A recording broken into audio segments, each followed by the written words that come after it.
Assalomu alaykum. Bugun chistotniy invertorli nasosimizni obzorini qilamiz. Shimji brendidagi 4 modelimiz hisoblanadi. Buni 203, 804 modellarimiz ham bor. Ularni keyingi videolarda obzorini kutib qolinglar. Bu modelimizni bilganimcha sizlarga to'liqroq tushuntirib berishga harakat qilaman. Birinchi boshlagan joyimiz oldi qismi hisoblanadi. Oldi qismi nerjavikadan bo'ladi. Ichidagi kirchatkasi tekstillet bo'ladi. Bu nima foydasi bor, nimaga kerak desanglar, baribir buni xonadonga qo'yiladi. Ko'pincha xonadonga qo'yilganidan keyin baribir ichimlik suvi olinadi, bundan foydalaniladi, bundan o'tadi baribir suv. Ichimlik suviga zarar tegmaydi. Chirish bo'lmaydi oldi qismida, juda ham uzoqga yetadi. Mana gidroakkumulyatori bor, o'zini rashidinli baki. Hadeb mayda anaqalarga ham ishlab ketavermaydi. Mayda tomchilarga ham ishlab o'chib yonavermaydi. Ancha ekonomичный. Invertori mana o'zini tablolari bor, sensorli bo'ladi. Hamma настройкаларni, давлениyalarni regulировка qilsa bo'ladi. O'chirib yoqish anaqasi ham mana bu yerda. Xo'p, kirishi mana 25, chiqishi ham 25 talik bo'ladi. Temirda, plasmasda 32 talik bo'ladi. 750 vatt oladi. 1000 оборотdan 3000 оборотgacha ham ko'tarib tushira oladi. Misol uchun nimaga? Siz misol bitta tochkani ochsangiz, o'sha bitta tochkaga mos ravishda ishlaydi. O'shanga mos suv berib turadi, bir xil davleniyada.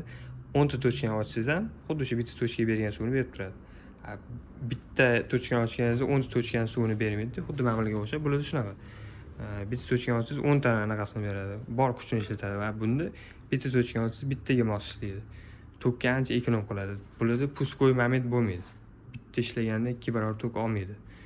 Nimaga desangiz, bu invertorni plavniy pusk bilan sekin оборот oladi. Keyin ham tokka ham ekonom qilish sababi maksimal kuchida, maksimal darajada ishlamaydi.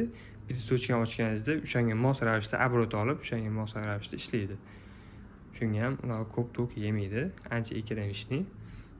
Ovoz juda ham past chiqmaydi desa ham bo'ladi. Ma'mulga o'xshab shang'illab yotmaydi, juda ham past. Xonadonlarga bir xillarda podollarga qo'yadi. Juda ovoz baland bo'lgan hisobiga shunaqa nasoslarni tavsiya qilaman. Lekin baribir endi yaxshilaymiz, lekin bir minus taraflarini aytib ketamiz. Bu u yer tagidan bir xilda tortib olishga qo'yishadi. So'rib olish uchun unaqa zo'r emas. Bir xil vaziyatda so'rib oladi, lekin maslahatim yonkust orqali yaxshi suv kelib turgan joyga qo'yilgani yaxshi yoki sentralniga qo'ysanglar, yaxshi suv kelib tursa, shunaqa joyga qo'yganinglar yaxshi. So'rib olgan joylar bo'lsa, bunda sal qiyinroq bo'ladi. Kirchatkasi qiynalib, qizib ketib qolish ehtimoli ko'p bo'ladi. Klientlarimizda shunaqa muammolar bo'lgan. Shuning uchun aytamiz, har doim buni o'sha yonkust orqali, o'sha bochka orqali o'ziga kerakli suvni tortib olib, o'sha suv qiynalib kelmagan darajada bo'lishi kerak, yaxshi kelib turishi kerak bunga. O'ziga mos suvni tortib oladi. Buni yana keyingi modellarni keyingi videolarda obzor qilamiz. Kimga kerak bo'lsa 97 760 34 raqamlarga aloqaga chiqsanglar, chiroyli narxlarda qilib beramiz. Sog' bo'linglar, salomat bo'linglar.